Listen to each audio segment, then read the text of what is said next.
हमने business organisation के types देख लिए थे कि किस किस टाइप से बिजनेस में लोग कर सकते हैं।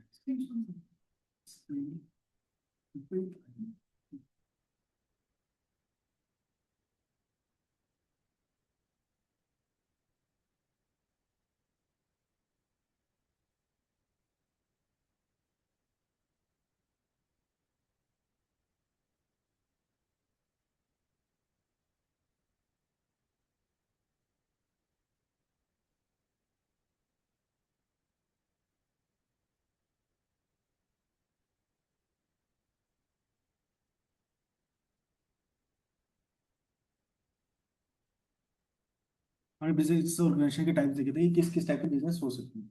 ठीक है, कि मतलब कोई भी पर्सन अकाउंटिंग आएगा तो वो कौन हो सकता है। इसमें दो चीज़ हमने मिसिंग कर दी जो पीपीटी में नहीं थी। बाई चांस कल क्लाइंट ने मुझसे पूछी तो मेरे को याद है, मैंने कहा मैं भी बच्चों को बता दूंगा। एक HUF होता है, पता है किसने सुना HUF के नाम बारे में? HUF, Hindu undivided family. तो ये भी क्या होता है, एक टाइप का बिजनेस करने का तरीका होता है। जैसे पुराने जमाने में लोग होते थे, पीढ़ी दर पीढ़ी बिजनेस चलते थे, तो वो लोग क्या करते थे, इवन अभी भी ये चलन में है, HUF क्रिएट कर लेते हैं, एक HUF बना देते हैं। मतलब कि अगर एक फादर है, उसके 4 बच्चे बेटे हैं, तो वो एक अपना एक अलग एंटिटी बना लेगा HUF के नाम से, हिंदू अनडिवाइडेड फैमिली। कि जो भी बिजनेस होगा उस हिंदू अनडिवाइडेड फैमिली में होगा, उससे जो भी प्रॉफिट बचेगा वो सब में बटेगा, जो भी उसके मेंबर्स होंगे। तो उससे फादर क्या हो जाता था, सेफ हो जाता था कि भैया सारे बच्चे मिलके वहीं पे बिजनेस करेंगे और पैसा आपस में बांटेंगे। तो रादर देन कंपनी क्रिएट करने के, वो एक अलग से एंटिटी इंटरनली क्रिएट कर लेते थे। तो हिंदू अनडिवाइडेड फैमिली भी क्रिएट कर सकते हैं। जैसे नॉर्मली मैंने बोला, पता है, पार्टनरशिप अगर मैं क्रिएट करता हूँ तो एक नई एंटिटी क्रिएट हो जाएगी कि 3 तो पार्टनर है प्लस एक पार्टनरशिप फॉर्म हो जाएगी। ऐसे अगर हिंदू अनडिवाइडेड फैमिली क्रिएट करी, तो एक फादर हो गया जिससे क्रिएट करी, उसके 4 बच्चे हैं, तो फादर हो गया मेन पर्सन जिसको कर्ता कहा जाता है, उसके 4 पर्सन जो है उसको मेंबर्स कहा जाता है, तो टोटल 5 बंदे हो गए। उन्होंने एक HUF क्रिएट कर दी, तो छठा पर्सन कौन हो गया, आर्टिफिशियल पर्सन HUF।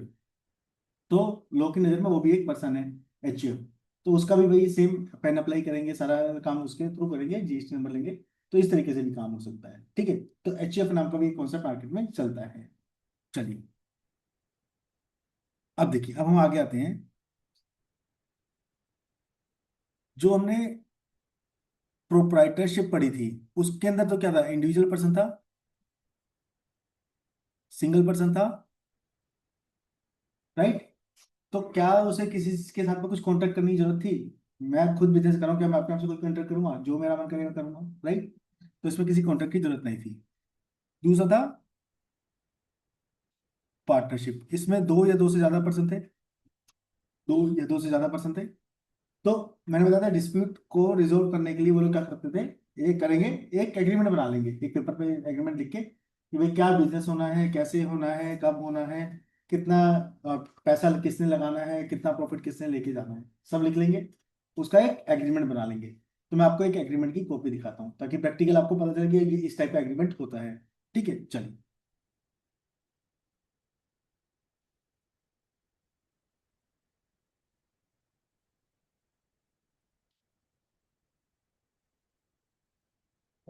इसको हम बोलते हैं पार्टनरशिप डीड। जो एग्रीमेंट होता है मेरे और आपके बीच में, हमने मिलके एक पार्टनरशिप फर्म बना दी, तो उसको हमने क्या बोला, पार्टनरशिप डीड। ये क्या करते हैं, एक 100 रुपए के या 500 रुपए के स्टैम्प पेपर पे बना लेते हैं, ताकि वो लीगली उसको इन्फोर्स किया जा सके। ठीक है, तो इन्होंने क्या किया है, 200 रुपए के स्टैम्प पेपर पे बना दिए।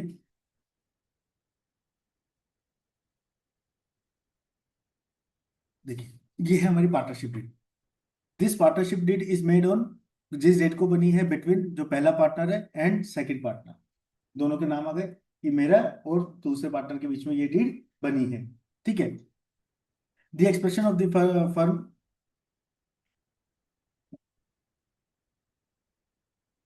तो फिर वो स्टैम्प है इसलिए कि ये मनी किस डिसाइड होती है कि 200 का स्टैम्प होगा या 500 का, ये इसलिए होता है। ये इसके लिए हमारे पास में एक्ट है, स्टाम्प पेपर का, स्टाम्प पेपर अधिनियम, पता नहीं कौन सा एक्ट है, उस एक्ट के अंदर अकॉर्डिंग ये डिसाइड होता है। और प्लस ये डिसाइड होती है हर स्टेट वाइज।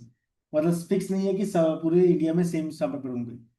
हर स्टेट का अपना अलग रूल है, रेगुलेशन है, उसके हिसाब से डिसाइड होता है कि कितने रुपए का स्टाम्प पेपर उसको लेना है। ठीक है, जैसे आप रजिस्ट्री कराने जाते हो घर की, तब भी स्टैम्प पेपर लेते हो। तो उसमें डिसाइडेड है कि आपका टोटल वैल्यू का 5% होना चाहिए अगर लेडीज ले रही है, 7% होना चाहिए अगर जेंट्स ले रहा है, और 6% होना चाहिए जब दोनों मिलके ले रहे हैं। तो ये डिसाइडेड है उस एक्ट के अंदर। तो हर चीज का रेट डिसाइडेड है कि भाई किस किस आइटम के लिए कौन सा स्टैम्प पेपर लगना है। ठीक है। नॉर्मली जो पार्टनरशिप डीड होती है वो 100 रुपए के स्टैम्प पेपर पे से स्टार्ट हो जाती है, 100 रुपए 500 रुपए, डिपेंड करता है कि आपने कितना पे करना है।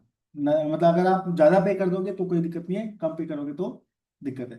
ठीक है। और ये पार्टनरशिप डीड अगर हम देखें तो ये देखो नीचे ना, मैं अगर आपको साइन दिखाऊं, ये सिर्फ नोटराइज करा रखी है। ये देख रहे हो आप, नोटरी का सिंबल है, एनसीटी, जो वकील लोग बैठे होते हैं बाहर नोटराइज करते हैं। तो इन्होंने सिर्फ वहां पे जाके नोटराइज करा रखी है, इन्होंने रजिस्ट्रार ऑफिस में सबमिट नहीं करी है। मैं बता दें आपको, पार्टनरशिप डीड रजिस्टर दो तरीके से होती है। एक तो मैंने हमने खुद बनाया, उसको सिर्फ नोटराइज कराया वकील से और अपने पास में रख लिया कि कल को फ्यूचर में कुछ होगा तब कोर्ट में जाएंगे। दूसरा होता है लीगल रजिस्ट्री, जो पार्टनरशिप एक्ट का रजिस्ट्रार ऑफिस है, वहां पे जाके हम डीड देंगे। वहां पे वो एक्चुअल स्टाम्प वैल्यू कैलकुलेट करेंगे कि कितनी बननी चाहिए। ठीक है। उतनी स्टाम्प ड्यूटी लेके वो आपको रजिस्टर करके एक डीड अपने पास में रख लेंगे और एक डीड आपको कॉपी दे देंगे। ठीक है। इन्होंने क्या किया है दूसरा तरीके से, जो सिंपल तरीके, सबसे सिंपल तरीके से सिर्फ नोटिस करा के अपने पास में रख लिए। ठीक। चलिए। तो ये पहला दूसरा पार्टनर हो गया। The expression of the first partner and second partner shall means they कि उनके लीगल हायर सक्सेसर और लीगल रिप्रेजेंटेटिव सब उसमें इंक्लूड होंगे, जो लीगल टर्म्स है हमारी। यहाँ पे लिखा where is the first partner and second partner have mutually decided and agreed to start and carry out business in the partnership, कि वो पार्टनरशिप में बिजनेस करना शुरू करना चाह रहे हैं, हमने लिख दिया। This partnership shall be deemed to B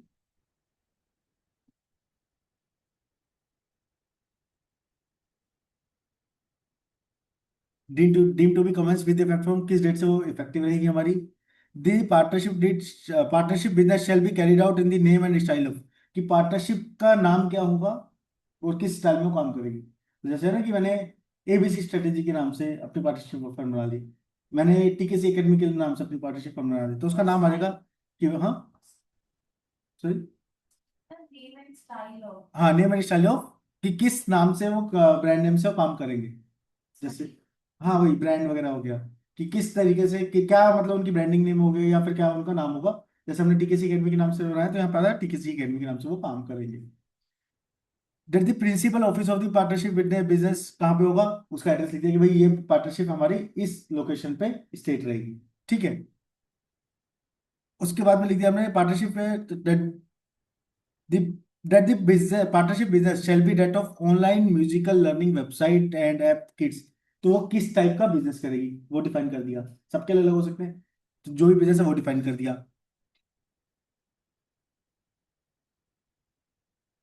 That the partnership business shall be managed, controlled, conducted, looked after and survived by two working partner, namely जो दोनों पार्टनर थे वो दोनों काम करेंगे। क्योंकि हो सकता है कि ऐसा हो कि एक बंदा सिर्फ पैसे लगाने के लिए इच्छुक हो, एक बंदा काम करने के लिए। तो होता है कि भैया काम कौन कर, वर्किंग पार्टनर कौन होगा, एक पार्टनर वर्किंग होगा, दूसरा ओनली फॉर कैपिटल है। तो जो भी कंडीशन म्यूचुअली डिसाइडेड हुई है हम दोनों के बीच में, सब कंडीशन हम यहाँ पे डाल देंगे।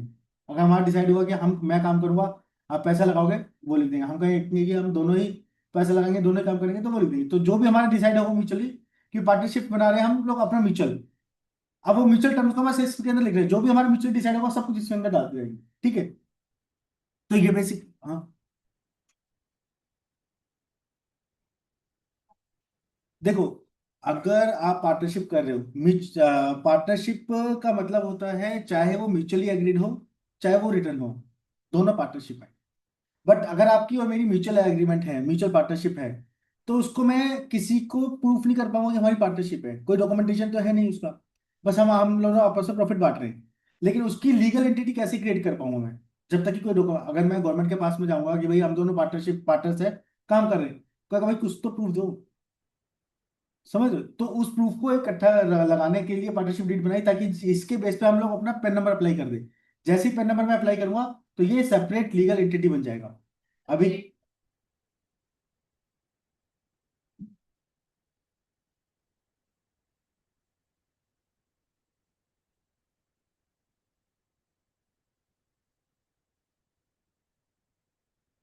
Good morning ma'am.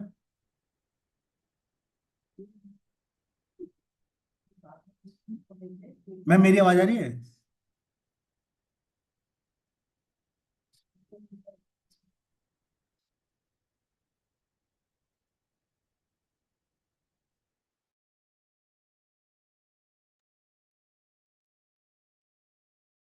Anshu ma'am मैं ऑडिबल हूँ आपको?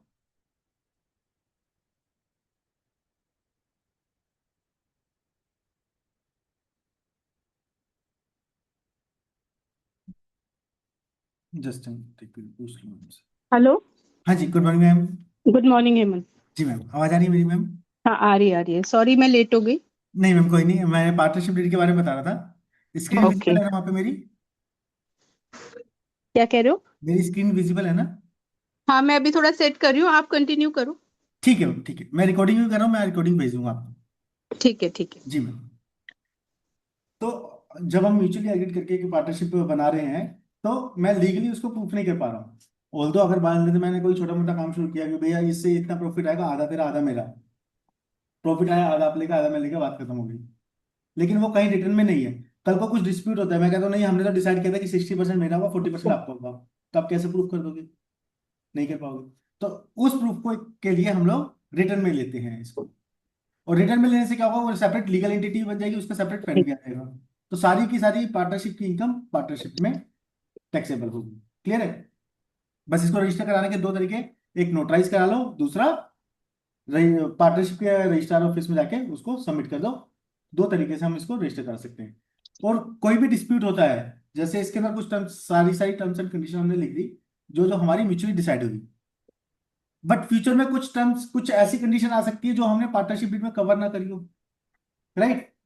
तो उसके लिए हमको क्या देखना पड़ेगा, पार्टनरशिप एक्ट 1932। राइट? कि अगर कोई कंडीशन हमने इसमें नहीं लिखी तो हमको पार्टनरशिप एक्ट 1932 को कंसिडर करना पड़ेगा, उसके अंदर जो लिखा है उसके अकॉर्डिंग हमको काम करना पड़ेगा। क्लियर है? चलिए। तो इसमें हमने मेंशन कर दिया कि कैसे बिजनेस होगा, कौन कौन उसका वर्किंग पार्टनर होगा। अगला है the profit of the partnership business after deduction of all expenses etcetera will be distributed to the partners in 50-50%। तो हमने मेंशन कर दिया यहाँ पे कि जो भी प्रॉफिट होगा हमारा 50-50% डिस्ट्रीब्यूट हो जाएगा। मतलब कि कंपनी ने, पार्टनरशिप फर्म ने अगर 10,000 की सेल करी, उसमें से 8,000 के उसके खर्चे थे, वो माइनस कर दिए, तो 2,000 का क्या बचा? प्रॉफिट। वो प्रॉफिट 2,000 का कैसे बटेगा? 50-50% मेरा, 50% आपका। चाहे तो ये हम कर सकते हैं 60-40, 30-70, या तीन पार्टनर होंगे तो 33% सबका होगा, या एक का 50 होगा बाकी का 25 होगा, जो भी म्यूचुअली डिसाइड हुआ वो हम यहाँ डाल सकते हैं कि कितने परसेंट प्रॉफिट जो हम लेके जाएंगे। अब ये जब हमने यहाँ पे लिख दिया तो फ्यूचर में हम डिस्प्यूट नहीं कर पाएंगे। हम कहेंगे भैया हमने तो 50-50% डिसाइड किया था, मैं कहूंगा नहीं हमने 60-40 किया था। हम कहेंगे लाओ डीड खोल के देखते हैं, डीड में लिखा है 50%, तो कोई डिस्प्यूट के चांसेस नहीं रहेंगे। ठीक है? चलिए अगला क्लोज पढ़ते हैं। अगला capital and interest on capital. किसी भी बिजनेस को चलाने के लिए सबसे पहले क्या चाहिए होता है? पैसा, फंड। जो इनिशियल पैसा लगाया जाता है उसको क्या बोलते हैं? कैपिटल। क्या बोलते हैं? कैपिटल। प्रोप्राइटरशिप में प्रोप्राइटर की कैपिटल, पार्टनरशिप में पार्टनर्स की कैपिटल, और कंपनी के केस में शेयर कैपिटल। बता दें लास्ट क्लास में। तो अल्टीमेटली है वही फंड, इनिशियली जो पैसा लगाया बिजनेस करने के लिए, उसको क्या बोला गया? कैपिटल। कि मैंने पार्टनरशिप फंड बनाई, उसमें 50,000 मैंने डाले, 50,000 आपने डाले। अब पार्टनरशिप के पास में कितने रुपए हो गए? 1 लाख रुपए हो गए। वो 1 लाख क्या है? उसकी कैपिटल, जिसमें से 50,000 आपकी कैपिटल है, 50,000 मेरी कैपिटल। राइट? तो कैपिटल क्लोज में हमने डाल दिया। Initially the capital of the firm shall be ₹1 lakh and contributed by all partner as their profit, as per their profit sharing ratio. जो उनकी प्रॉफिट शेयरिंग रेशियो ऊपर डिसाइड करी है, उसी रेशियो में वो लोग कैपिटल भी डालेंगे। हमने यहाँ पे बोल दिया कि भैया प्रॉफिट शेयरिंग रेशियो में कैपिटल डालेंगे, मतलब अगर 1 लाख है तो 50,000 मैं डालूंगा, 50,000 आप डालेंगे।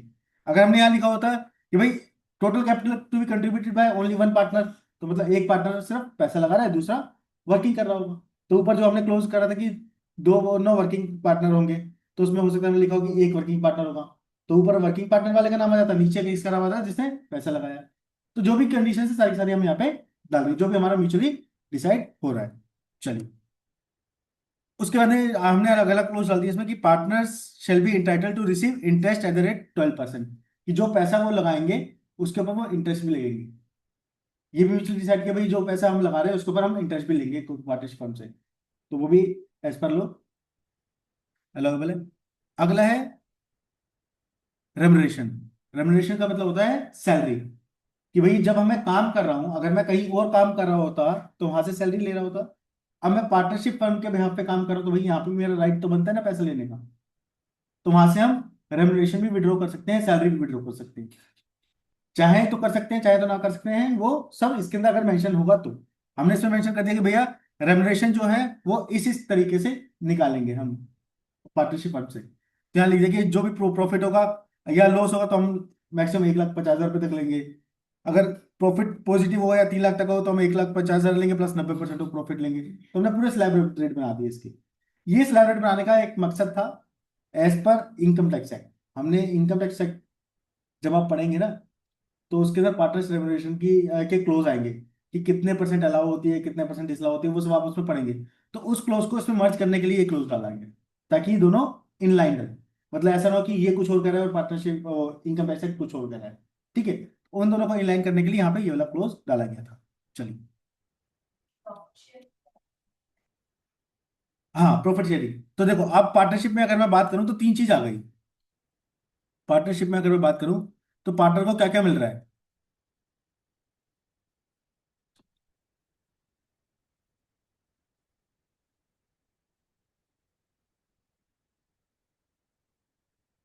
तो सबसे पहले तो पार्टनर को मिल रही है सैलरी, जो हमने सैलरी डाला, राइट। दूसरा पार्टनर को क्या मिल रहा था, इंटरेस्ट। कितना मिल रहा था, 12%, कि जो पैसा लगाया उसके ऊपर इंटरेस्ट मिल रहा है। तीसरा उसके पास में जो भी प्रॉफिट आएगा वो भी उसका 50-50% में मिल जाएगा। तो अल्टीमेटली पार्टनरशिप में से उसको तीन तरीके के बेनिफिट मिल सकते हैं, या तो सैलरी मिल सकती है, या इंटरेस्ट मिल सकता है, या प्रॉफिट मिल सकता है, या तीनों मिल सकते हैं, कोई भी दो मिल सकते हैं कॉम्बिनेशन। प्रॉफिट तो कंपलसरी मिलेगा ही मिलेगा, प्रॉफिट तो मिलेगा ही, अल्टीमेटली है काम प्रॉफिट के लिए कर रहे हैं। इन दोनों में से या तो दोनों हो सकते हैं, कोई भी नहीं हो सकता है, कोई एक हो सकता है, डिपेंडिंग ऑन दी आपकी क्या कंडीशन, क्या टर्म्स डिसाइड हुई है। क्लियर है, चलिए।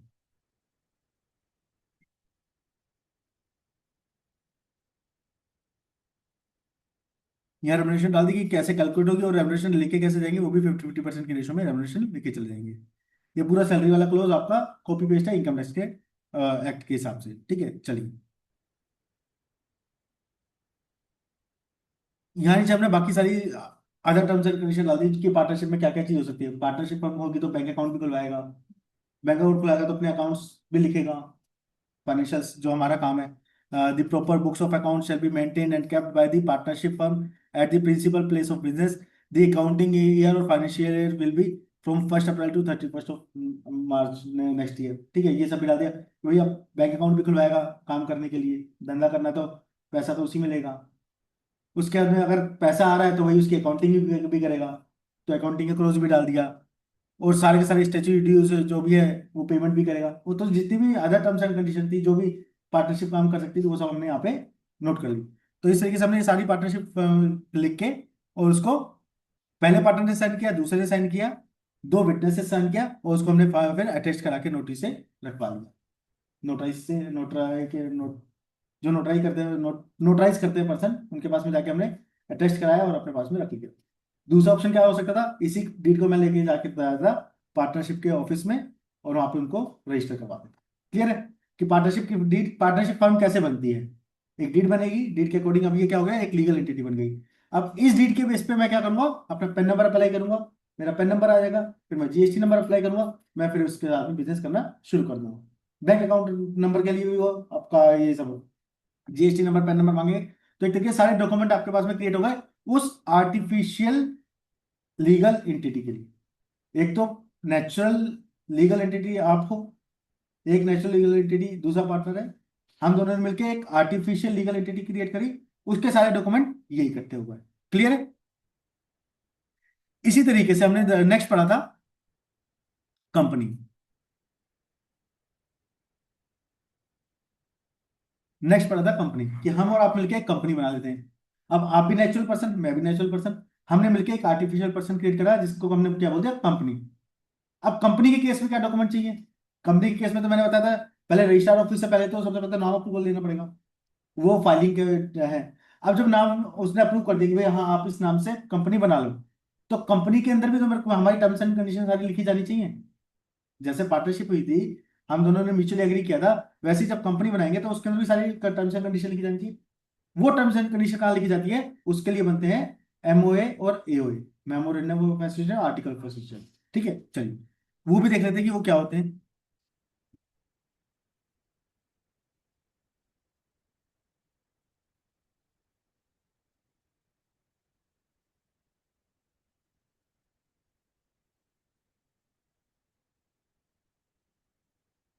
तो ये एक तरीके से डॉक्यूमेंट एग्रीमेंट हो जाएगा। ये एग्रीमेंट हम रजिस्ट्रार ऑफ कंपनी के पास में जाके जमा कराएंगे और वो हमारी कंपनी को रजिस्टर कर देगा।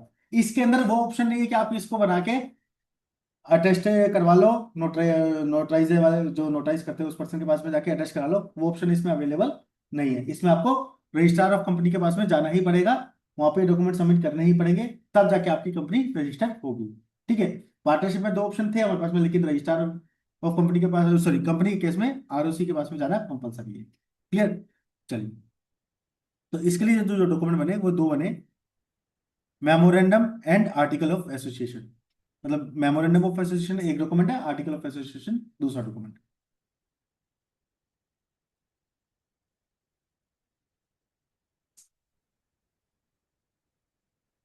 जब भी कंपनी रजिस्टर होती है, जैसे बर्थ सर्टिफिकेट होता है ना,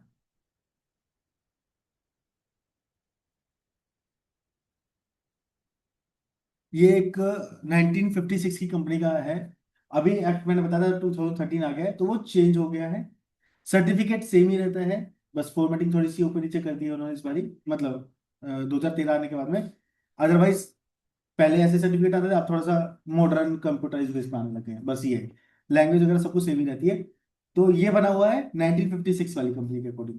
आप 2013 वाली कंपनी के अकॉर्डिंग भी वही सेम प्रोसेस है, लेकिन सर्टिफिकेट का फॉर्मेट चेंज है, अदरवाइज सर्टिफिकेट ऐसे बन के आएगा। ठीक है, तो जैसे सर्टिफिकेट होता क्या है बेसिकली, जैसे किसी बच्चे का जन्म होता है तो बर्थ सर्टिफिकेट मिलता है। जैसे ही बर्थ सर्टिफिकेट मिलता है तो एक लीगल डॉक्यूमेंट बन जाता है उसका, कि भाई हाँ अब ये इस दुनिया का एक पर्सन है, इस दुनिया में रहने वाला नेचुरल पर्सन है। फिर उसके बेस पे उसके बाकी डॉक्यूमेंट अप्लाई होते रहते हैं। पैन को जैसे जैसे बड़ा होता है, आधार कार्ड, पैन कार्ड और ड्राइविंग लाइसेंस, ये सब अप्लाई होते रहते हैं। तो ऐसे ही सबसे पहला डॉक्यूमेंट जो कंपनी बनने में मिलता है, वो मिलता है उसका सर्टिफिकेट ऑफ इनकॉर्पोरेशन, जिसको एक तरीके से उसका बर्थ सर्टिफिकेट कह सकते हैं, कि कंपनी का जन्म हो गया है इस पर्टिकुलर डे को। यहाँ पे लिखा है आई सर्टिफाई दैट, ये कंपनी का नाम, is this day incorporated under the company act 1956 and that the company is limited. तो यहाँ पे लिख दिया कि ये जो कंपनी का नाम है वो प्राइवेट लिमिटेड है, वो इनकॉर्पोरेट हो गई इस दिन पे। और दिन कौन सा, यहाँ पे लिख दिया गिवन अंडर माई हेड, यहाँ पे डेट लिख दी उसने कि कौन सी डेट को वो रजिस्टर हुई है। तो जिस डेट को वो रजिस्टर हुई है उस डेट को एक सर्टिफिकेट मिल जाएगा, जिसको हमने नाम किया था सर्टिफिकेट ऑफ इनकॉर्पोरेशन, सीओआई बोलते हैं। ठीक है, सर्टिफिकेट ऑफ इनकॉर्पोरेशन जैसे ही मिला, उस दिन से वो कंपनी एग्जिस्टेंस में आ गई, एक आर्टिफिशियल पर्सन एग्जिस्टेंस में आ गया, जो अब अपने हिसाब से काम कर रहा है। ठीक है, चलिए ये दोनों चीज मैं आपको भेजूंगा, आप एक बार इसको रीड करना। ये बहुत लंबे हैं, मैं इतना डिटेल में तो नहीं पढ़ा पाऊंगा, मैं आपको ऊपर ऊपर से बता दूं कि क्या क्या चीजें हैं इसमें। आप एक बार पढ़ना, और पढ़ने के बाद में कुछ डाउट होता है फिर उसके ऊपर बात करेंगे। ठीक है, और ये मैंने वाइट इसलिए ला रखे हैं क्योंकि वो कॉन्फिडेंशियल चीजें थी। चलिए, सबसे पहले हम आते हैं मेमोरेंडम ऑफ एसोसिएशन ऑफ जो भी प्राइवेट लिमिटेड कंपनी। अब ये वही है, अगर प्राइवेट लिमिटेड है तो प्राइवेट लिमिटेड लिखा होगा, वन पर्सन है तो वन पर्सन लिखा होगा, लिमिटेड है तो लिमिटेड लिखा होगा। तो वो जो कंपनी के हमने सारे टाइप पढ़े थे ना, OPC, LLP, one, sorry, private limited, public limited, foreign company, तो जिस टाइप की भी कंपनी है वो सारी उस टाइप से वो आर्टिकल हमारा और मेमोरेंडम हमारा बन जाएगा। सबसे पहले इसमें क्लोज क्या है, द नेम ऑफ कंपनीज, की कंपनी का नेम क्या रहेगा, कौन सा रहेगा, जो आरओसी ने अप्रूव किया होगा। The registered office of the company shall B, कहां पे रहेगा, उसका ऑफिस दिल्ली और दिल्ली एनसीआर में रहेगा। Objective of the company are as follows. तो ये पहला नहीं, पहला वाला क्लोज पार्टनरशिप डीड में भी था कि उसका पार्टनरशिप का नाम क्या रहेगा। दूसरा क्लोज भी था कि उसका ऑफिस कहां पे रहेगा। तीसरा क्लोज भी था उसमें कि भाई वो बिजनेस क्या करेगा। याद है म्यूजिकल सिस्टम का हमने दिखाया था क्लोज, तो उसमें छोटा था, लेकिन इसमें अगर आप देखोगे बिजनेस का क्लोज बहुत बड़ा होगा, कि the main objective to be pursued by the company on its incorporation are as under, कि वो क्या क्या काम कर सकती है, import export, dispute trade, import export other items, तो ये सारे सारे आइटम इसमें मेंशन कर दिए। तो अगर आप इसके मेन ऑब्जेक्ट देखोगे जो थर्ड नंबर पे है, तो आप देखना कितने लंबे होंगे। ये सारे इसके मेन ऑब्जेक्ट चल रहे होंगे।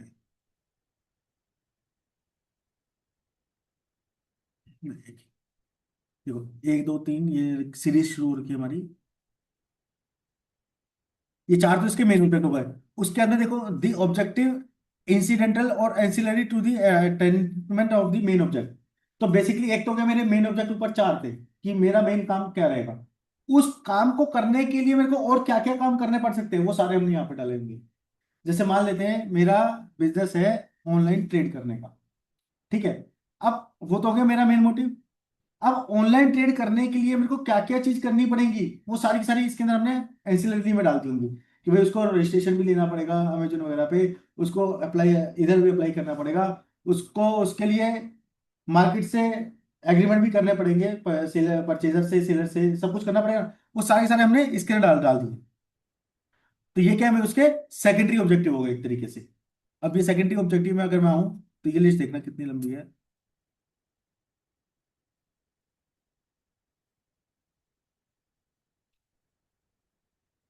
50 ऐसे ऑब्जेक्टिव डाल दिए जो उसको सपोर्ट करने के लिए, एंसिलरी को, मतलब उसी टाइप के बिजनेस को करने के लिए एवरी आइटम हमने यहाँ कवर कर दिया। एक्चुअली क्या है, चलो अभी बताता हूँ। उसके अंदर हमने अभी भी नहीं छोड़ा। The other objective are as follows, कि उसके अदर ऑब्जेक्टिव ये भी हो सकते हैं कि उसके पास में कुछ फंड एक्स्ट्रा बच गया, तो उसको वो बैंक में डाल के उसके ऊपर इंटरेस्ट भी कमा सकता है। उसे एक्स्ट्रा फंड है तो उसको मार्केट में इन्वेस्ट करके या फिर प्रॉपर्टी खरीद के उससे रेंटल इनकम भी कमा सकता है। अल्टीमेटली जब कंपनी बढ़ेगी तो फंड आएगा ना, फंड आएगा तो उसको कहीं तो इन्वेस्ट करेगा ना, तो करेगा तो कैसे उससे पैसा कमाएगा। तो ये भी उसके ऑब्जेक्ट में डाल दिया। तो 50 के बाद में आप नीचे चलते हैं।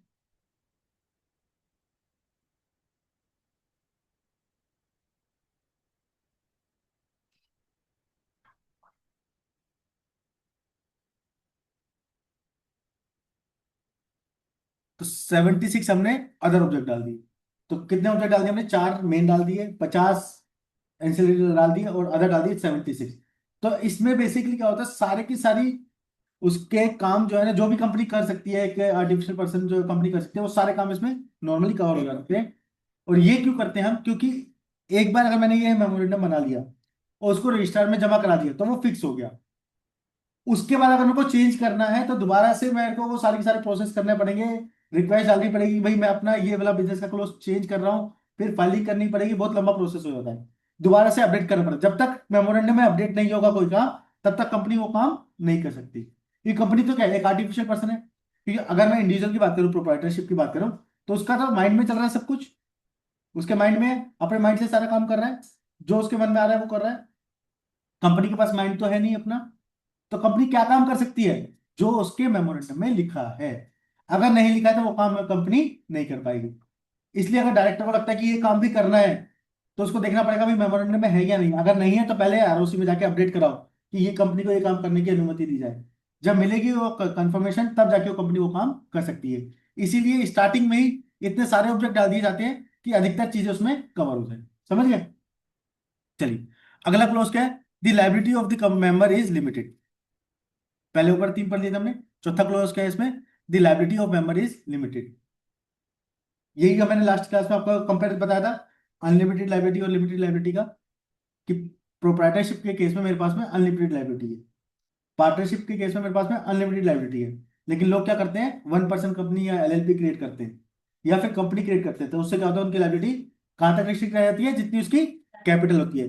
जैसे मैंने आपको बताया था, रिलायंस में अगर मैंने आज 10,000 रुपए का शेयर खरीदे हैं, तो मेरा मैक्सिमम नुकसान 10,000 रुपए तक ही हो सकता है कि वो 10,000 की वैल्यू जीरो हो जाए। रिलायंस के ऊपर अगर कोई लोन चलेगा, कुछ भी चलेगा, तो मेरे घर पे कोई नहीं आएगा, भैया रिलायंस डूब गई है, नेगेटिव में चले गई है, तो आप 10,000 के ज्यादा से ज्यादा कंट्रीब्यूशन दे दो। कोई मेरे पास लीगली मांगने के लिए लाइबल नहीं है। मैं किसी को लाइबल नहीं हूँ पे करने के लिए 10,000 से ज्यादा। जो मैंने कमिटमेंट कर दी है 10,000 की, सिर्फ उतना ही मेरा मैक्सिमम ले हो सकता है। तो इसलिए हमने क्या कहा इसको, कि ये क्या है, लिमिटेड लाइबिलिटी है। क्लियर है। अगला है, the authorise share capital of the company shall be ₹10 lakh divided into 1 lakh shares of ₹10 each. Company के केस में मैंने क्या बताया था कि शेयर्स होते हैं। प्रोप्राइटरशिप के केस में प्रोप्राइटर की कैपिटल, पार्टनरशिप के केस में पार्टनर्स की कैपिटल, कंपनी के केस में कंपनी की शेयर कैपिटल। शेयर कैपिटल में डिवाइड होती है। तो कंपनी जितना पैसा मार्केट से ले सकती है वो भी इसको यहाँ पे लिखना पड़ेगा। तो यहाँ पे लिखा है ऑथोराइज शेयर कैपिटल।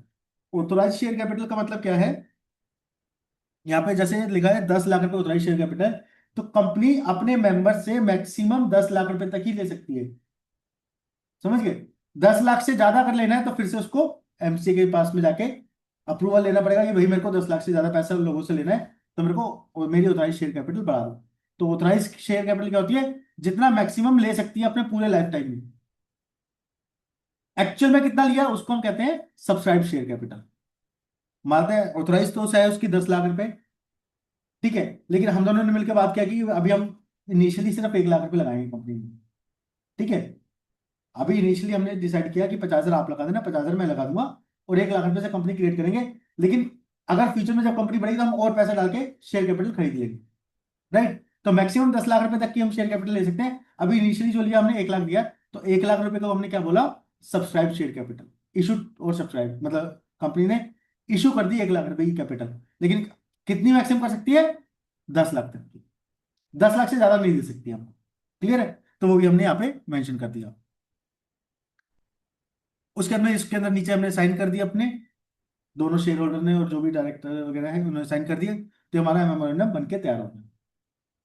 सिमिलरली आता है मेरा आर्टिकल ऑफ एसोसिएशन। तो पहले तो मेमोरेंडम था, उसमें क्या था बेसिकली, क्या काम कर सकती है, कितनी लाइबिलिटी होगी, ये 5 क्लोज थे मेन, पांच ही थे ना, यही क्लोज थे।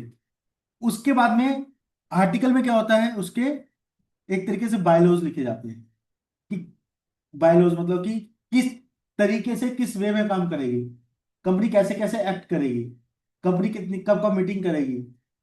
तो अगर हम पार्टनरशिप में हैं या मैं प्रोप्राइटर हूं तो मेरे को किसी से मीटिंग करने की जरूरत नहीं है, मैंने खुद ही डिसाइड किया, आज बैठ के उठ के चला गया मार्केट में सामान लेने के लिए, राइट। मेरे को लगा आज ही लोन लेने की जरूरत है, मैं बैंक में पहुंच गया, भैया लोन दे दे। लेकिन कंपनी के केस में कंपनी के पास खुद का तो माइंड है नहीं, तो उसको तो जो इंस्ट्रक्शन लिखी होंगी उसी के अकॉर्डिंग काम करना है।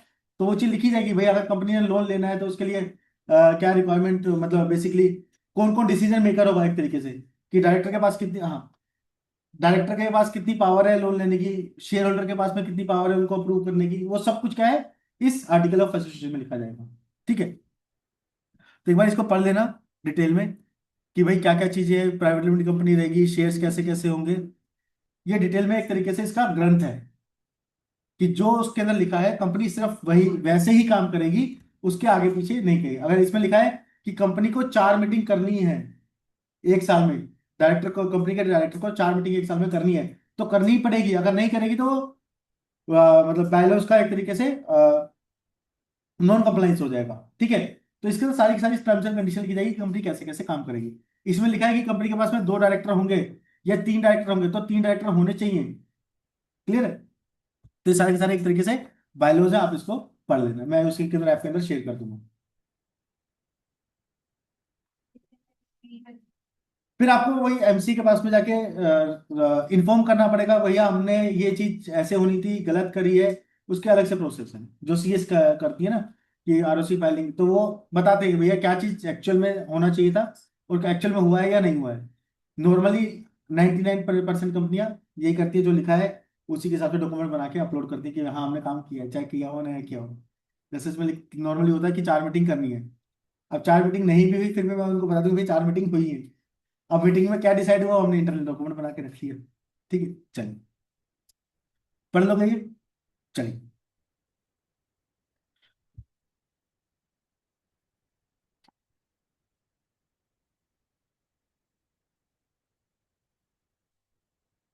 शेयर कैपिटल में थोड़ा सा मैं चर्चा कर देता हूं ताकि आपका कंफ्यूजन दूर हो जाए।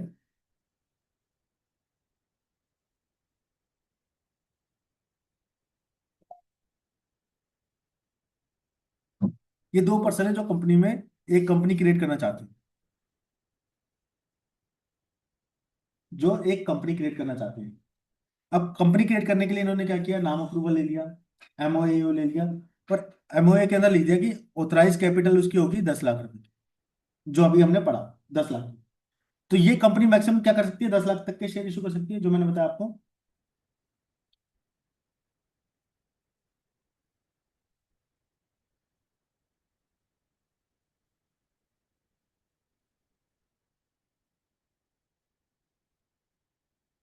और इसमें से मैंने बोला बोला कि मान लेते हैं, अभी इन दोनों ने बात किया कि ये 50,000 पे ये लगाएगा और 50,000 पे ये लगाएगा। ठीक है। अब ये जो 10 लाख रुपए है ये क्या करते हैं, उसके अंदर लिखा जो है,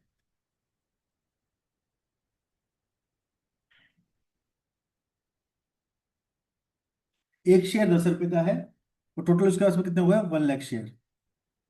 राइट। जो कि वैल्यू कितनी होगी, 10 लाख रुपए की।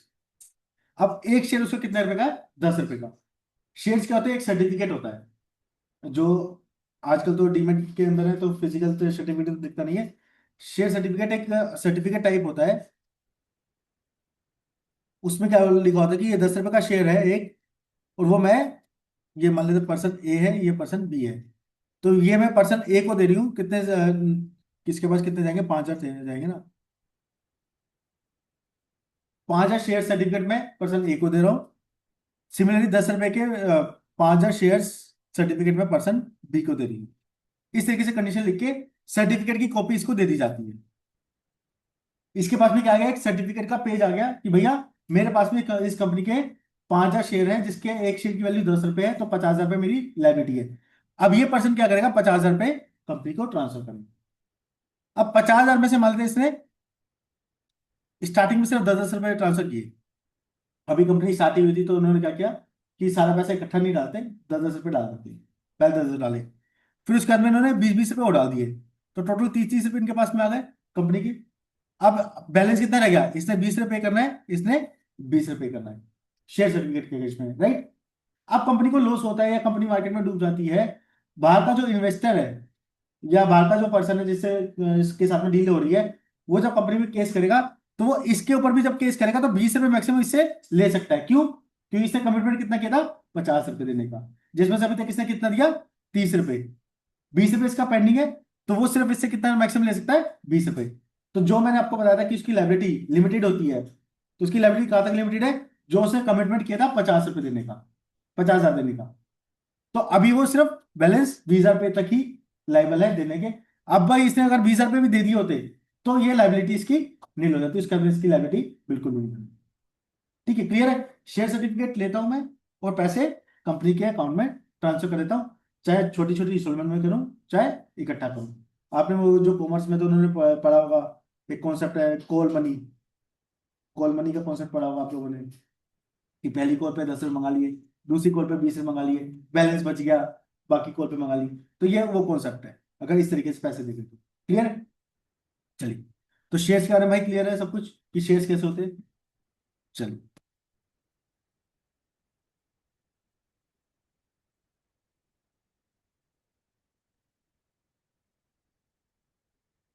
मैं आपको क्लियर हो रहा है सब कुछ,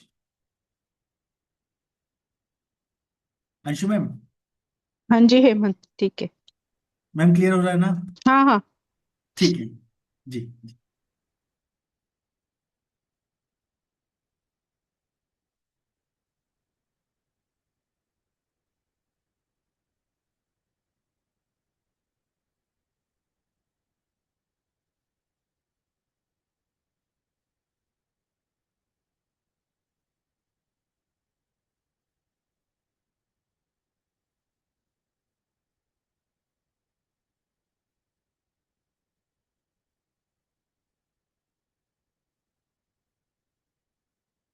अभी तक आपको क्लियर हो गया कि बिजनेस किस किस टाइप के होते हैं और कैसे वो वर्क करते हैं।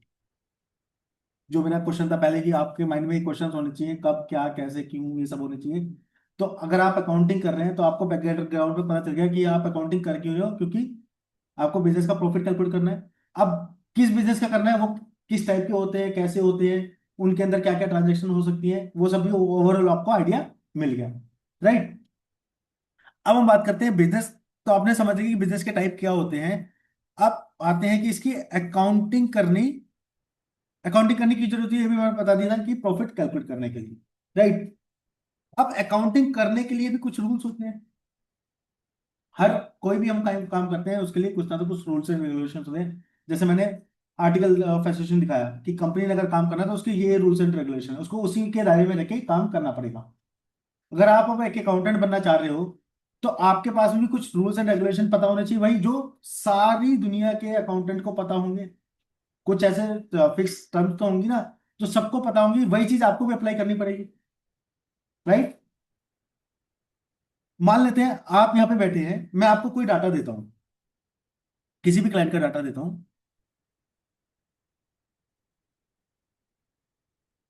एक मैं देता हूँ आपको और एक देता हूं मैं, कोई पर्सन बैठा है, मान लेते हैं गोवा में, वो भी अकाउंटेंट है, सेम डाटा देता हूं मैं आपको भी, सेम डाटा मैंने दिया आपको भी, सेम डाटा दिया मैंने उस गोवा वाले पर्सन को भी, कोई कनेक्टिविटी नहीं आपकी, कोई नहीं जानता कि कौन है वो पर्सन।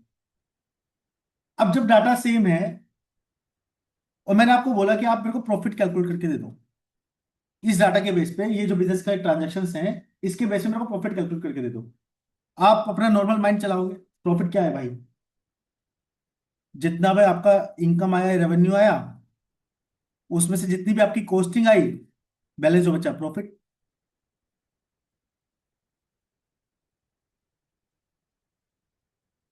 राइट, यही है, सिंपल है, बचपन से पढ़ते आ रहे हैं। प्रॉफिट क्या है भाई, जितने का इनकम आई उसको कमाने के लिए जितने का खर्चा था वो माइनस कर दिया, बाकी बचा प्रॉफिट, यही है लॉजिक। तो यही लॉजिक आप भी लगाओगे तो यही लॉजिक ये भी लगाएगा, भाई इनकम माइनस करेगा उसमें से कॉस्ट, और जो भी आएगा वो आपका क्या होगा, प्रॉफिट होगा, यही होगा ना। तो प्रॉफिट की फिगर जो आप निकाल के दोगे और जो सामने वाला निकाल के देगा सेम होगा।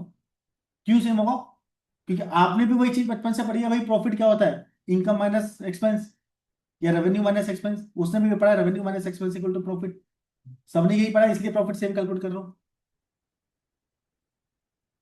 इसी रीजन से हमारे पास में कुछ प्रिंसिपल है अकाउंटिंग के लिए जो हमें पता होना चाहिए, जो वो गोवा वाला अकाउंटेंट भी बना लगा के बैठा होगा अपने माइंड में। वो कॉन्सेप्ट क्या है, जब मैं उस कॉन्सेप्ट के ऊपर अपनी अकाउंटिंग करूंगा तो मेरा रिजल्ट जो आएगा और उसका रिजल्ट जो आएगा सेम आएगा। लेकिन अगर मैंने कुछ और कॉन्सेप्ट लगाया और उसने कोई और कॉन्सेप्ट लगाया तो क्या होगा, रिजल्ट डिफरेंट आएगा। फॉर एग्जाम्पल, मैंने आपको जो डाटा दिया वो है 1 जनवरी 2024 से लेके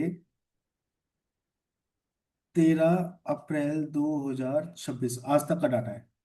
मतलब आज तक का मैंने आपको पूरा डाटा दे दिया, जिसमें उसके जितनी भी रिसीप्ट आई,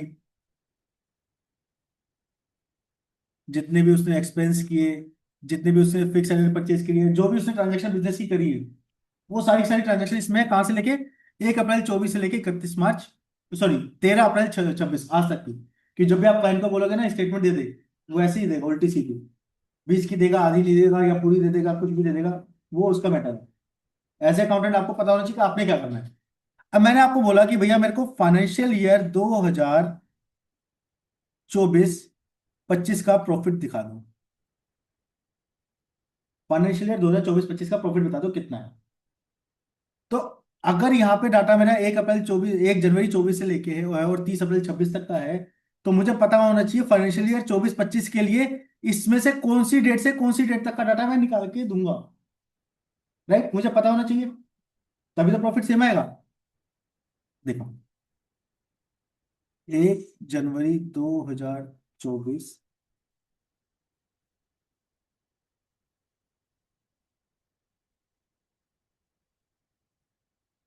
के बाद में यहाँ पे आ गई 31 मार्च 2024, और यहीं से एक नया ईयर शुरू हो जाएगा 1 अप्रैल 2024 का, है ना। लास्ट डेट ओपनिंग वो कर दी हमने, यहाँ पे 31 मार्च 2025, तो एक नया ईयर शुरू हो गया 1 अप्रैल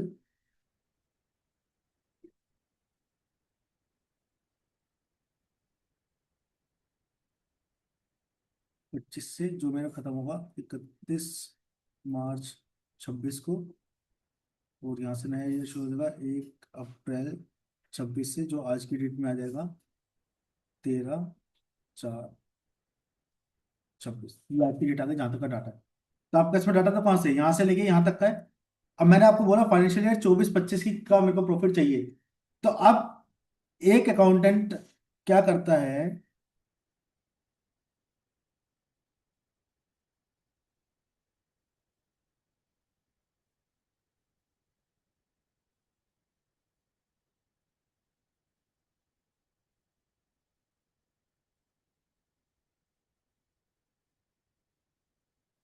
यहाँ पे ईयर खत्म होगा 31 दिसंबर 24 का, जो कि इशू हुआ 1 जनवरी 25 का नया इशू हो जाएगा।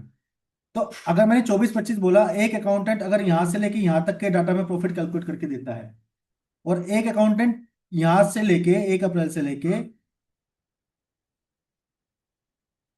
यहां तक में प्रॉफिट कैलकुलेट करके देता है, तो दोनों में डिफरेंट तो आएगा, क्योंकि भाई ये पीरियड ओवरलैप हो रहा है, राइट। मैंने बोला फाइनेंशियल 24-25, तो आपको पता होना चाहिए फाइनेंशियल ईयर का मतलब क्या है। जो 1 अप्रैल 24 से खत्म हो रहा है 31 मार्च 25, सॉरी, 1 अप्रैल 24 से शुरू हो रहा है 31 मार्च 25 में खत्म हो रहा है, तो फाइनेंशियल ईयर क्या आपका 24-25 ये है।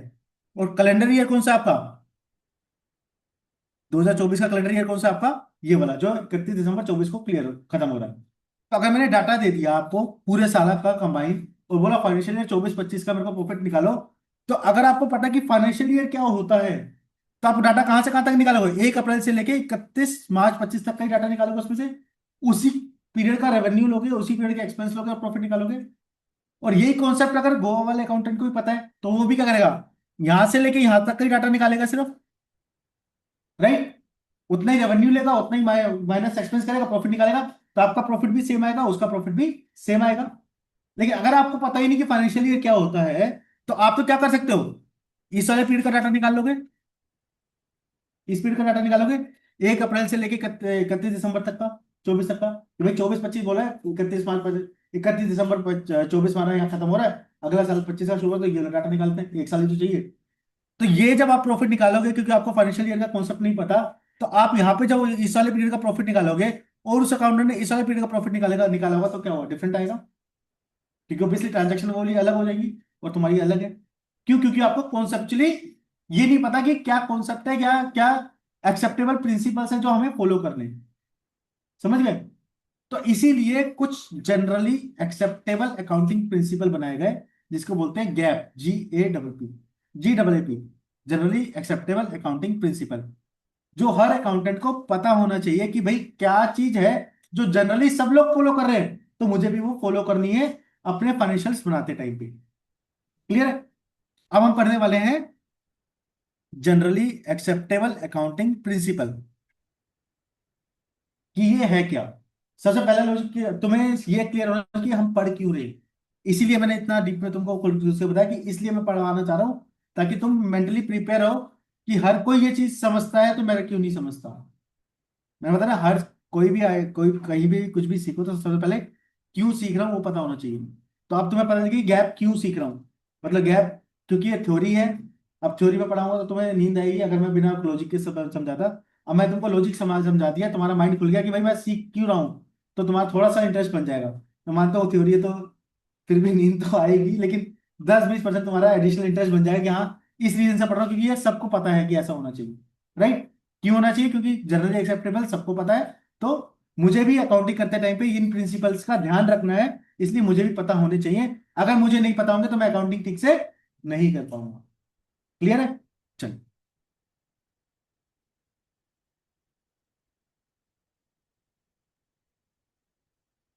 जनरली एक्सेप्टेड अकाउंटिंग प्रिंसिपल जिसको बोलते हैं GAAP. Generally accepted accounting principles और GAAP are set of rules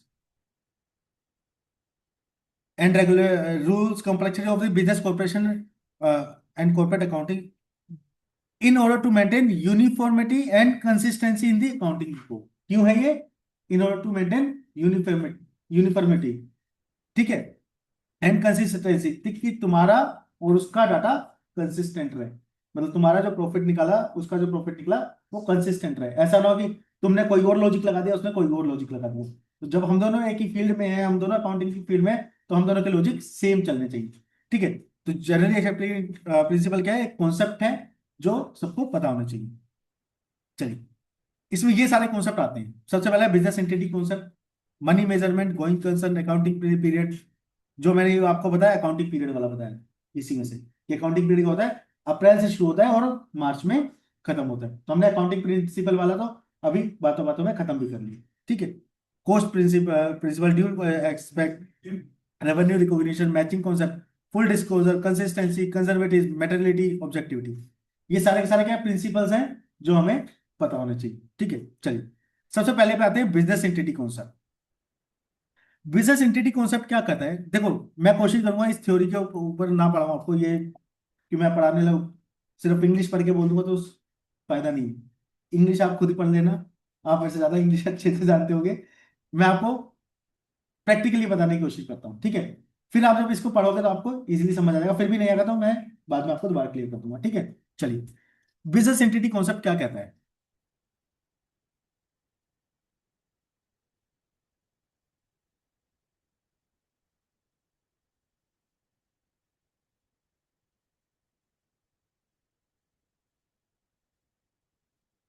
business entity concept कहता है कि हर पर्सन जिसका भी प्रॉफिट कैलकुलेट होना है, या जिसका भी बैलेंस शीट बननी है, या जिसका भी बुक राइटिंग करनी है, वो एक अलग पर्सन कहलाएगा, सेपरेट पर्सन। सेपरेट पर्सन मतलब कि मैं अलग हूं और बिजनेस अलग है, मैं अलग हूं और बिजनेस अलग है। हमेशा इस कॉन्सेप्ट के ऊपर अगर आप चलोगे तो कभी भी अकाउंटिंग में मात नहीं खाओगे। कि नॉर्मली क्या होता है, अकाउंटिंग करते टाइम पे गलतियां हो जाती हैं कि पार्टनरशिप में पार्टनर को मर्ज कर दिया जाता है। हमेशा ये सोच के चलो, जो भी पर्सन बिजनेस कर रहा है और जो बिजनेस है, वो दोनों हमेशा अलग है, वो दोनों सेम नहीं है।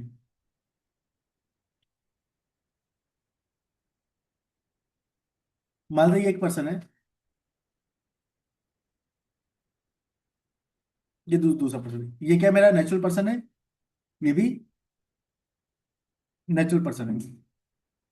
इन दोनों ने मिलके एक पार्टनरशिप फर्म बनाई।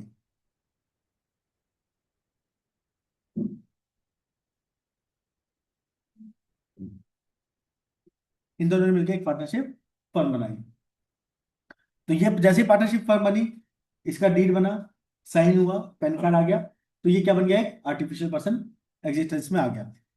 तब लोगों की नजर में क्या है, तीन बंदे हैं, दो तो नेचुरल बंदे हैं, नेचुरल पर्सन है जिनके पास में माइंड है, एक आर्टिफिशियल पर्सन है जिसके पास में माइंड नहीं है, जिसके पास में सिर्फ डीड है, एग्रीमेंट डीड है कि जिसके हिसाब से वो काम कर सकते हैं, ठीक है।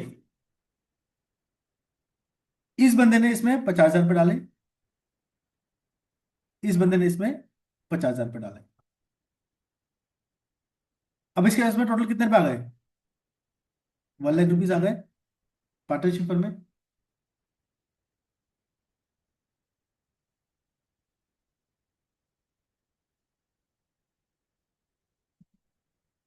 इन दोनों के बीच में एक लाइन है,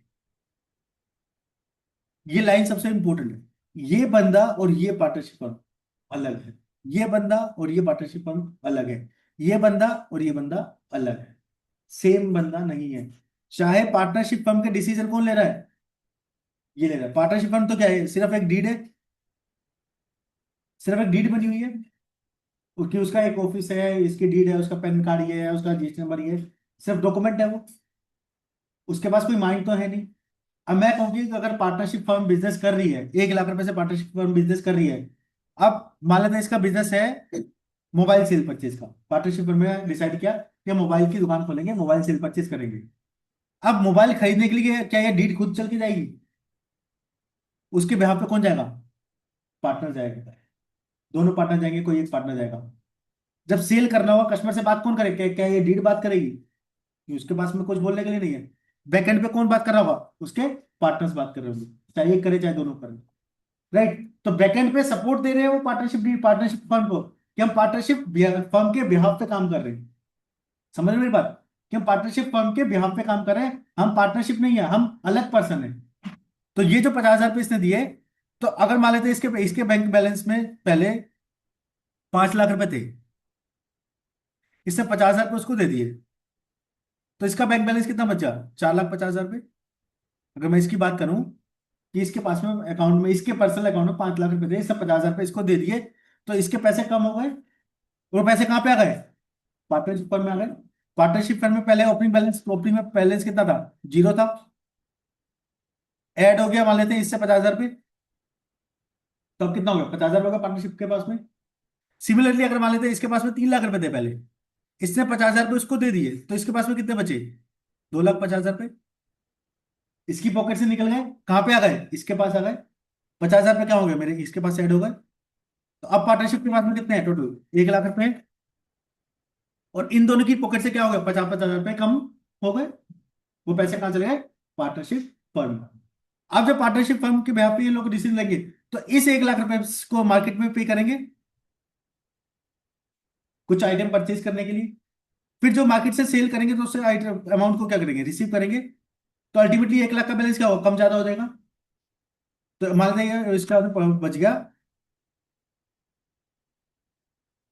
1 लाख रुपए इन्होंने मोबाइल परचेज करे, उस मोबाइल को 1,10,000 में बेच दिया, तो अल्टीमेटली पार्टनरशिप के पास में कितना बैलेंस हो गया, 1,10,000 का हो गया। तो ये 1,10,000 की ट्रांजेक्शन किस में चल रही है, पार्टनरशिप फर्म में चल रही है, ना कि पार्टनर के पैसे पे कुछ फर्क पड़ रहा है।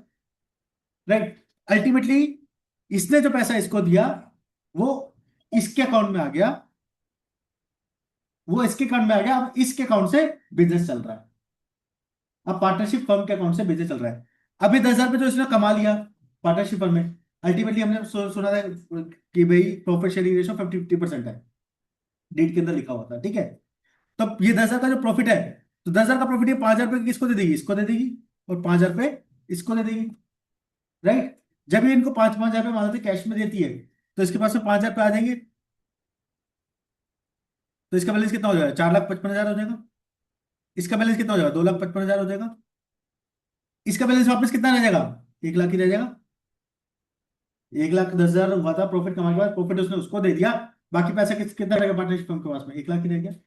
तो ये जो इंटर ट्रांजेक्शन वाली ट्रांजेक्शन हो रही है ना, ये जो 5,000 रुपये ट्रांसफर करे, ये 5,000 ट्रांसफर करे, या ये 50 करे, ये सारी सारी दो बुक्स में एंट्री होगी, एक पार्टनर के बिहाफ पे और एक कंपनी के बिहाफ, मतलब पार्टनरशिप फर्म के बिहाफ पे।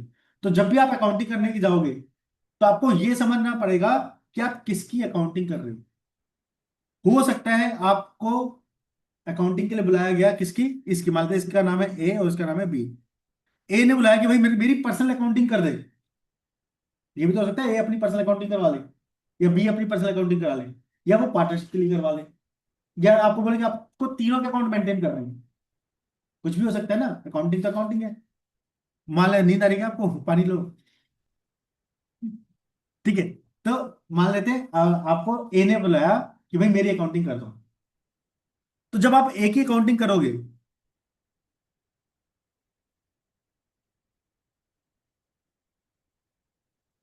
जब आप ए की अकाउंटिंग करोगे, ए की बुक्स ऑफ अकाउंट्स लिखोगे, तो आपको पता चलेगा कि भाई ए के पास में ओपनिंग बैंक का बैलेंस कितना था, 5 लाख रुपए था। राइट।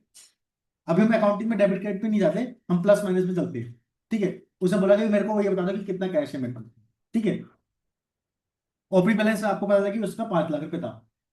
उसने बताया कि 50,000 उसने पे किया, तो आप उसको माइनस करोगे यहाँ पे किस चीज का, कि उसने पार्टनर की पार्टनरशिप फर्म में कैपिटल इंट्रोड्यूस करी, इन्वेस्टमेंट करी एक तरीके से। उसने इन्वेस्टमेंट ही तो करी है। इन्वेस्टमेंट क्या होती है, मैंने अपना पैसा कहीं पे दे दिया और वहां से मेरे को प्रॉफिट मिलना शुरू हो जाएगा, तो क्या होती है, मेरी इन्वेस्टमेंट होती है। तो इसलिए क्या बोलेगा कि भाई मैंने इन्वेस्टमेंट कर दी 50,000 रुपए की, फिर बाद में बताएगा कि 5,000 रुपए का मेरे पास में प्रॉफिट आ गया, वहां से जो प्रॉफिट मिला 10,000 का। तो अब मेरे को क्लोजिंग बैलेंस पता कितना हो गया, तो आप बोलोगे आपका क्लोजिंग बैलेंस कितना हो गया, 4,55,000। यहाँ पे 50,000 आपने क्या किया, उसके अकाउंट में माइनस किए, क्योंकि उसकी पॉकेट से चले गए। क्यों, आप अकाउंटिंग किसकी कर रहे हो, इसकी कर रहे हो।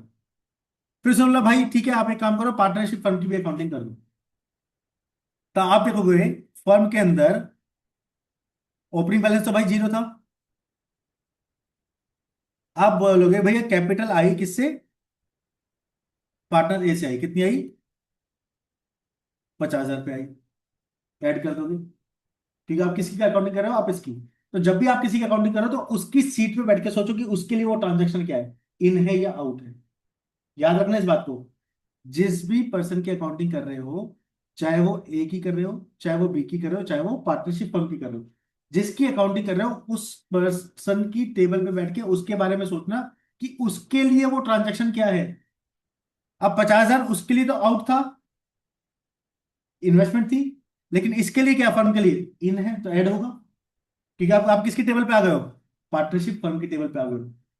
50,000 वही अमाउंट है तो वही नोट तो वही है ना, 50,000 वाला। मतलब अगर मैं एक नोट की बात करूँ, तो 50,000 की जो गड्डी है वो तो वही है जो उसने दी थी, और यहाँ पे दोनों जगह सेम दिख रही है। लेकिन उसके लिए वो क्या था, आउट था, इसके लिए ये क्या है, इन है। तो आप किसकी टेबल पे बैठ के काम कर रहे हो? पार्टनरशिप फर्म की। 50,000 वही है, लेकिन यहाँ पे इसके लिए क्या है, वो ऐड हो रहा है। क्यों? क्योंकि वो उसके पास में पैसा रिसीव हुआ है। ऐसे ही बोलेगा भैया कैपिटल किससे आई? बी से आई। कितनी आई? 50,000 रुपये की आई। तो 1 लाख रुपए की आपके पास में टोटल कैपिटल आ गई। फिर आप बोलोगे भैया मैंने परचेज करके प्रॉफिट भी कमाया, तो कितने रुपए आ गया? 10,000 रुपये का प्रॉफिट हो गया, तो कितना हो गया? 1,10,000 हो गया, राइट? अब 10,000 में से आपने वापस भी दे दिया पार्टनर्स को, कि आपने ए को 5,000 रुपये दे दिया और बी को 5,000 रुपये दे दिया, तो बैलेंस कितना बच गया आपके पास में? 1 लाख ही बच गया। तो अल्टीमेटली आप क्या कर रहे हो? आप इसकी अकाउंटिंग कर रहे हो कि इसके पॉइंट ऑफ व्यू से सोच लो, मतलब समझ रहे हो? अब आपको ये लेना देना नहीं है कि उसने पैसे दिए थे या किसने दिए थे। आप किसके पॉइंट ऑफ व्यू से सोच रहे हो? पार्टनरशिप फर्म के पॉइंट ऑफ व्यू। कि पार्टनरशिप फर्म के पास में 50,000 ए ने दिया, 50,000 बी ने दिया, टोटल 1 लाख आ गया। 1 लाख से उसने बिजनेस किया, 10,000 का उसका कैश जनरेट हो गया, प्रॉफिट जनरेट हो गया, वो ऐड कर दिया हमने। उस 10,000 में से 5,000 मैंने वापस दे दिया, एक को 5,000 दे दिया, बी को वो मैंने वापस दे दिया। तो बैलेंस कितना बचा मेरे पास में? 1 लाख बचा। तो किसके बारे में सोच रहे हो? पार्टनरशिप फर्म के बारे में। क्लियर है? तो इसी कॉन्सेप्ट को नाम दिया गया सेपरेट लीगल एंटिटी। कि वो जो पर्सन है जो बिजनेस के लिए पैसा लगा रहा है या बिजनेस के डिसीजन ले रहा है बैकेंड से, वो सेम पर्सन ही है, वो सेपरेट पर्सन है। सिर्फ उसके बिहाफ पे डिसीजन ले रहा है। क्योंकि 1 लाख रुपए की जब उसने मोबाइल परचेज सेल करे होंगे, तो अल्टीमेटली डिसीजन तो किसने लिया होगा? पार्टनर ए और बी ने लिया होगा बैकेंड पे। मार्केट में भी वही लोग गए होंगे, कस्टमर भी उन्होंने आइडेंटिफाई किया होगा, लेकिन वो पार्टनरशिप फर्म के बिहाफ पे किया है, खुद नहीं किया, इंडिविजुअल कैपेसिटी में नहीं किया। अगर वो इंडिविजुअल कैपेसिटी में करते तो उसका प्रॉफिट कौन सा होता? प्रोप्राइटरशिप का। जो अपने 5 लाख रुपए में से ही 1 लाख लेके मार्केट में जाता, कस्टमर ढूंढता, वेंडर ढूंढता, सेल परचेज करता, और 10,000 रुपये का प्रॉफिट लेके आ जाता, तो वो उसका इंडिविजुअल प्रॉफिट होता। इस केस में वो पार्टनरशिप के बिहाफ पे गए थे, इसलिए वो पार्टनरशिप फर्म का प्रॉफिट है। इसी को क्या बोला गया? Separate legal entity. ये दोनों एंटिटी सेपरेट है, सेम नहीं है। क्लियर है सेपरेट लीगल एंटिटी का कॉन्सेप्ट? तो जब भी अकाउंटिंग करने के लिए कोई बैठेगा, तो उसे देखना है कि भाई वो किसकी अकाउंटिंग कर रहा है, उसके पॉइंट ऑफ व्यू से वो ट्रांजेक्शन क्या है। क्योंकि अगर मान लेते हैं मैं सेल कर रहा हूं, तो आप परचेज कर रहे होंगे। अब जब अकाउंटेंट आएगा, वो उसी बिल को, बिल तो एक ही है। आपने जब कभी गए होंगे कुछ परचेज करने के लिए, एसी वगैरह या कुछ भी आपने आइटम परचेज किया होगा, आपको बिल तो एक ही मिलता है। यहाँ पे नेम होता है उसका, पर्सन का जिसकी दुकान होती है, यहाँ पे नेम होता है उसका जिसका, जिसको बिल दिया जाता है, अमाउंट लिखा होता है। इसी बिल की एक कॉपी आपको दे दी जाती है कस्टमर को, एक कॉपी किसके पास में रहती है? शॉप के पास में। ठीक है? अब कस्टमर क्या करता है? ये कॉपी अपने अकाउंटेंट को दे देता है।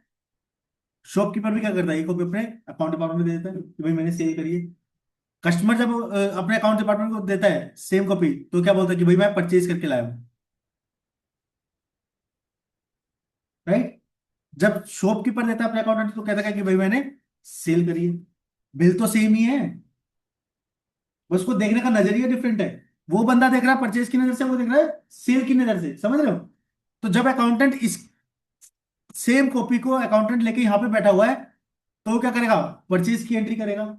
जब सेम कॉपी को अकाउंटेंट यहाँ पे लेके बैठे तो क्या करेगा? सेल की एंट्री करेगा।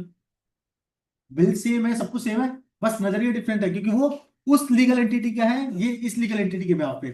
अगर आप इसकी चेयर पे बैठोगे तो उसको आप परचेज की नजर से देखोगे, इसकी चेयर पे बैठोगे तो आप उसको सेल की नजर से देखोगे। हो सकता है आप दोनों के अकाउंटेंट आप ही हो, पॉसिबल है ना कि दोनों के अकाउंटिंग ही आपके पास है।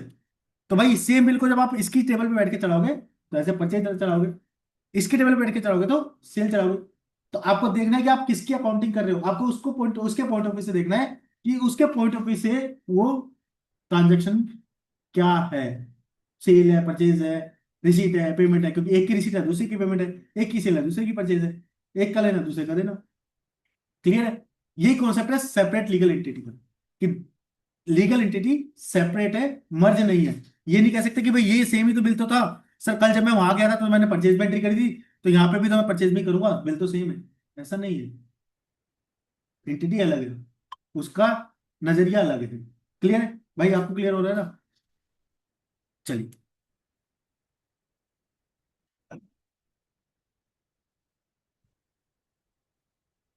The concept of business entity assume that the business has distinct and separate entity from its owner। कि जो इसके ओनर है उससे सेपरेट है। ओनर कौन? जो पार्टनर्स थे, उससे सेपरेट है क्या? Partnership firm. बस यही मेन कॉन्सेप्ट है इस सेपरेट लीगल एंटिटी का। मैम क्लियर हो गया आपको? अंशु मैम?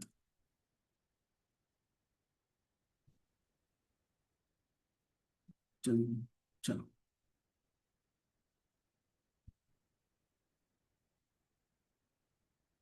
अगला कौन सा कॉन्सेप्ट आता है? Money measurement concept. Money measurement concept क्या कहता है कि जो अब आपकी ट्रांजैक्शन मनी में डिफाइन हो सकती है, वही रिकॉर्ड होगी। जो ट्रांजैक्शन मनी में डिफाइन नहीं हो सकती उसकी रिकॉर्डिंग पॉसिबल ही नहीं है, क्योंकि अकाउंटिंग क्या है? पैसे का खेल है। अब जिस चीज में पैसा ही नहीं है, इमोशन है, तो मैं इमोशन को डायरी में कैसे रिकॉर्ड करूंगा? समझ रहे हो? तो मनी मेजरमेंट क्या कहता है कि आपकी जो भी ट्रांजैक्शन है, वो जो मनी में मेजर हो सकती है, सिर्फ वही ट्रांजैक्शन आपकी रिकॉर्ड होंगी। Good good goodwill is also convertible in money. Money measure हो सकता है उसका, कि भाई आपकी वैल्यू कितनी है। कैलकुलेशन के तरीके डिफरेंट हो सकते हैं, कि भाई मैं किसी और तरीके से कैलकुलेट करूंगा, वो किसी और तरीके से करेगा, लेकिन मनी मेजर हो सकता है। तो जब वो मनी में मेजर हो सकता है तो मैं उसकी अकाउंटिंग करूंगा। अगर वो मनी मेजर हो नहीं हो सकता होगा तो मैं उसकी अकाउंटिंग नहीं कर सकता। मैं एग्जांपल लेता हूं। मैंने आज एकेडमी खोली, मेरे पास में आप 5-6 बच्चे बैठे हैं, 1-2 ऑनलाइन है, ठीक है। मार्केट में सिर्फ टीकेसी अकेडमी का नाम है, या हम पार्टनर्स का जितना हो सकता है थोड़ा बहुत होगा।